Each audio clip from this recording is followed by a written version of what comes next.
बदला हर किसी के आपने सुना होगा कि बदला कोई ना कोई इंसान से ज़रूर लेता है। लेकिन आज की कहानी और आज कुछ ऐसा होने वाला है कि जिसने सांप से बदला लिया, खुद सांप को जिसने 2 बार काटा और उसने सांप को 2 बार काटा और उस सांप की मौत हो जाती है। ये बात एक अजीब है और सुनने में भी अजीब अजीब लग रही है और आप सुनेंगे तो आपको भी शायद अजीब लगेगी, क्योंकि एक सांप के काटने से किसी की मौत तो हो सकती है, ये संभव है। लेकिन सांप को अगर कोई इंसान काटे और उस सांप की मौत हो जाए, ये एक असंभव बात है और ये एक पहेली सी बात है।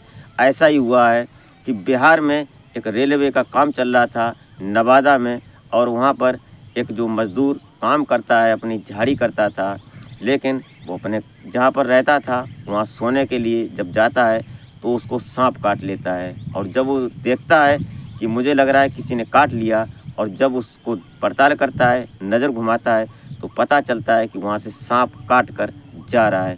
तभी जैसे ही घूमता है तो सांप उसको फिर दोबारा काट लेता है। आज की कहानी में आप बने रहिएगा और वीडियो बड़ी इंटरेस्टिंग होने वाली है। वीडियो अच्छी लगे तो लाइक कर दें और चैनल को सब्सक्राइब कर लें ताकि हमारा हौसला बढ़ता रहे। और आशा करते हैं कि आप स्वयं और अपने परिवार के साथ स्वस्थ होंगे, मस्त होंगे और खुशहाल ज़िंदगी जी रहे होंगे। और एक ख़ास बात, क्योंकि मौसम कुछ बारिश का चल रहा है, अपनों और अपनों का ख्याल रखें, क्योंकि इस समय सांप और बिच्छू, कीड़े कीटाणु बाहर बहुत निकलते हैं। इससे जो शरीर पर जो कीटाणु बैठते हैं उससे हानि हो सकती है, बीमारी बढ़ सकती है। तो नमस्कार, प्रणाम, मैं अजय कोहली। आज की जो सच्ची घटना मैं आपको सुनाने जा रहा हूँ, ये बिहार प्रदेश का एक ज़िला पड़ता है नवादा, और नवादा का एक थाना क्षेत्र पड़ता है रजौली, और उस रजौली थाना क्षेत्र के अंतर्गत एक रेलवे का काम चल रहा था। और रेलवे के काम करने में वहाँ कई एक मज़दूर काम करते हैं, और उनमें एक संतोष लोहार नाम का व्यक्ति होता है, जो पीछे से झारखंड लातेहार ज़िला का रहने वाला होता है। गांव पड़ता है पांडु का, वहाँ का रहने वाला संतोष लोहार यहाँ रेलवे में अपना काम करता था, झाड़ी मजदूरी का। एक दिन की बात है, ये 2 जुलाई 2024 रात्रि 12:30 बजे का टाइम था। ये किसी कारणवश अपना सो रहा था, और सोने के बाद ये शायद है कि टॉयलेट के लिए उठा, और उठा है जैसे तो इसे ये लगा कि मुझे सांप ने काट लिया, मतलब लगा कि इसे कुछ किसी ने काट लिया। अब ये जब पीछे मुड़कर देखता है तो पता चलता है कि वहाँ से सांप जा रहा है। ये जब ये देखता है, इतने में सांप इसको दोबारा काट लेता है। अब जब दोबारा काट लेता है तो इसने हड़बड़ाया नहीं, और इसने वहाँ से जो सरिया पड़ा था उस सरिये से धीरे से सांप को पकड़ा, और पकड़ने के बाद 2 बार सांप ने इसको काटा था, और इसने सांप को 2 बार काट लिया। 2 बार काटने के बाद सांप मर जाता है। ये बात वहाँ जो उसके आसपास में जो उसके साथ काम करने वाले लोग थे, ये जब आवाज़ सुनते हैं, चीख पुकार होती है, तो सभी लोग इकट्ठे हो जाते हैं। और इकट्ठे होने के बाद ये बात उच्च अधिकारी जो रेलवे में ठेकेदार और वगैरह जो उनके काम कराने वाले सुपरवाइज़र वगैरह वगैरह जो थे, वो सुनते हैं, तो आनन फानन में इसको तुरंत अस्पताल ले जाते हैं और वहाँ इसका उपचार शुरू करते हैं। यहाँ जो ये संतोष लोहार होता है, जब मीडिया में ये बात पहुँचती तो ये बात एकदम चर्चा का विषय बन जाती, क्योंकि एक सांप के काटने से एक व्यक्ति की मौत हो सकती है, लेकिन व्यक्ति अगर कोई सांप को काट ले और उसकी मौत हो जाए, ये तो एक अचंभित बात थी, ये चर्चा का विषय बन जाता है। ऐसा ही कुछ समय पहले उत्तर प्रदेश का एक ज़िला पड़ता है क्या नाम, फतेहपुर, और फतेहपुर में एक सांप के काटने की बात आई थी। उत्तर प्रदेश का ज़िला फतेहपुर, और फतेहपुर का एक गांव पड़ता है सोरा। इस सोरा में एक विकास दुबे नाम का व्यक्ति रहा करता है। उस व्यक्ति को 24 साल की इसकी उम्र होती है। 2 जून 2024 को रात्रि लगभग 9 बजे के टाइम ये अपने चारपाई पर बैठा था, और जब ये पैर नीचे रखता है तो एक सांप काट लेता है। अब सांप काटता है तो ये देखता है कि सांप काट कर जा रहा है। ये एकदम चिल्लाता है, और चिल्लाने के बाद आनन फानन में इसके परिवार वाले जो इसके रिश्तेदार थे, माता पिता भाई बहन, ये सभी लोग तुरंत इसको अस्पताल ले जाते हैं और अस्पताल ले जाकर इसका उपचार शुरू होता है।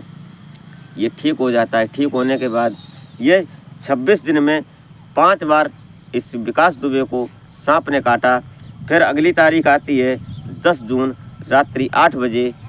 इसी बार ये शाम को अपने किसी कारणवश अपने बैठा था, सभी लोग खाना पीना खा पी कर बैठे थे, सोने का विचार था, तभी ये चारपाई से पैर नीचे रखता है तो इसको सांप काट लेता है। अब जब सांप काट लेता है तो फिर यहाँ पर हड़बड़ाहट होती है और हड़बड़ाहट में इसको परिवार वाले फिर अस्पताल ले जाते हैं और फिर इसका उपचार होता है।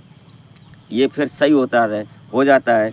उसके बाद 17 जून रात्रि 10 बजे ये अपना सोया हुआ था। सोने के बाद इसको लगा कि टॉयलेट जाना है, तो टॉयलेट जाता है तो जैसे ही पैर नीचे रखता है तो फिर इसको सांप काट लेता है।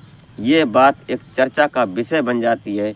ये बात इनके परिवार में और इनके अन्य रिश्तेदारों में ये एक हड़बड़ाहट सी हो गई, घबराहट बात हो जाती है कि कहीं ना कहीं ऐसा तो नहीं कि इसके साथ, कुछ लोग बोल देते हैं कि पुनर्जन्म की बात है। जैसे कि पिक्चरों में दिखाया जाता है कि जो विलन होते हैं, जो खलनायक होते हैं, वो सांप को मारते हैं और फिर सांप उसका बदला लेता है। ऐसी बात लेकर लोग चर्चा करते हैं कि किसी जोगी या सपेरे को बुलाओ और सांप का पता कराओ कि घर में सांप है और काटता है तो ऐसा क्यों, कि एक ही सांप एक ही व्यक्ति को बार बार क्यों काट रहा है। अब तीसरी बार 21 जून रात्रि 10 बजे फिर सांप को ये सांप इसको काटता है, विकास दुबे को। अब ये रात्रि 10 बजे की बात है। फिर घर में हड़बड़ाहट होती है, लोग फिर परेशान होते हैं और परिवार वाले इसको फिर अस्पताल ले जाते हैं। उसके बाद फिर दवाई उपचार होता है, लेकिन फिर ठीक हो जाता है। अब डॉक्टर बोलते हैं कि ऐसा कैसे हो सकता है कि एक ही व्यक्ति को एक ही सांप कई बार काटे, ये बात कहाँ तक सही है। आप इसका इंतजाम करवाओ, आप किसी को दिखाओ जिससे आप समझो। ये बातें चर्चा का विषय बन जाती हैं। फिर चौथी बार ये 17 जून की बात है। उसके बाद फिर ये अपनी मौसी, जिसकी मौसी होती है विकास दुबे की, राधानगर में, ये वहाँ पहुँचता है। सभी लोग बोलते हैं कि ऐसा करो, इसको कहीं रिश्तेदारी में भेज दो, कहीं दूर भेज दो, तो शायद सांप वहाँ पर न पहुँचे और शायद इसके ऊपर अब की बार हमला न कर पाए। ये अपनी मौसी यहाँ राधानगर पहुँचता है। वहाँ भी ये 28 जून रात्रि 12 बजे के टाइम ये टॉयलेट के लिए उठता है, तो शायद सांप पहले से इसका इंतज़ार कर रहा था। क्या था ये तो वही जाने।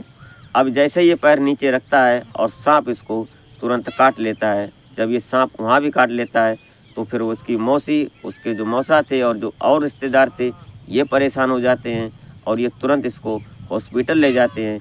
इसका वहाँ उपचार शुरू होता है, फिर ये बच जाता है। लेकिन डॉक्टरों ने इस बात को कहा कि ऐसा होना असंभव लगता है, क्योंकि लोग बोलते हैं कि सांप अगर किसी नाग या नागिन को कोई मार दे तो फिर पता चलता है कि उसकी फ़ोटो, जिस व्यक्ति ने मारा है उसकी फ़ोटो उसकी आंखों में आ जाती है और उसके बाद वो उससे बदला लेने की कोशिश करता है, इसलिए काटता है। लेकिन ये साइंस की माने तो कहीं तक सांप जो होता है उसे अपनी आँखों से दिखाई नहीं देता है, ये साइंस बोलता है। और जो कुछ अंधविश्वास की बात करें तो बोलते हैं कि सांप अपनी आँखों में ये फ़ोटो जमा लेता है और उस फ़ोटो को लेकर ही उस व्यक्ति से बदला लेने की कोशिश करता है। क्या सही है और क्या गलत है, ये एक जांच का विषय है।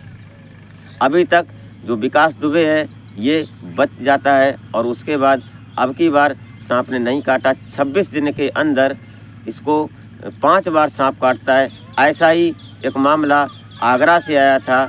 आगरा का मैनकंडा गांव पड़ता है और मैनकंडा में एक रजत चाहर होता है जो 20 साल का था। इसका पिता होता है राजकुमार चाहर। ये इसको भी ऐसे ही 10 दिन के अंदर 5 बार सांप ने काटा, जो 6 सितंबर 2022 से और 14 सितंबर 2022 तक इस रजत चाहर को सांप ने 5 बार काटा था। लेकिन रजत चाहर जी गया, उसका इलाज हुआ, उपचार हुआ हॉस्पिटल में। डॉक्टरों की कड़ी मशक्क़त के बाद जब इस रजत चाहर को बचा लिया जाता है। लेकिन ये एक चर्चा का विषय है और एक जांच की बात है क्योंकि ये जो फतेहपुर की बात थी, इसमें कोई रिपोर्ट नहीं हुई, इसमें पुलिस का कोई दखलंदाजी नहीं हुई, इसमें कोई पुलिस की कानूनी कार्रवाई नहीं हुई। लेकिन लोगों ने जब ये बात, जिस व्यक्ति को सांप ने काटा, ये बात जब अपने फ़ोन के माध्यम से सोशल मीडिया पर डाली तो ये बात चर्चा का विषय बनी। और उसी चर्चा के विषय से जो सोशल मीडिया पर बात पहुंची, उसी सोशल मीडिया के माध्यम से मिली हुई जानकारी मैं आप तक लाया हूं। इसमें जो भी है वो सिर्फ सोशल मीडिया के माध्यम से मिली हुई जानकारी ही है। इसमें सत्यता क्या है ये चर्चा की बात है और ये सोशल मीडिया से पता किया जा सकता है। तो दोस्तों, आज का घटनाक्रम और आज का घटनाक्रम सुनाने का उद्देश्य आपको हैरान परेशान करना नहीं होता है, नहीं कोई अंधविश्वास को बढ़ावा देने की बात है, नहीं अंधविश्वास का हम समर्थन करते हैं। इसमें हम और हमारा चैनल इस बात की जिम्मेदारी नहीं लेता है कि सांप अगर किसी को काटे और वो व्यक्ति सांप को काट ले तो उस सांप की मौत हो जाती है। ऐसा हम नहीं कहते हैं, ये सोशल मीडिया से मिली हुई जानकारी पर उपलब्ध है। तो जैसी भी आपको इसमें समझ में आए वो बात आप अपनी राय कमेंट में ज़रूर दें और वीडियो को चलते चलते एक लाइक ज़रूर कर दिया करें। तो मिलते हैं फिर नेक्स्ट वीडियो में, तब तक के लिए नमस्कार।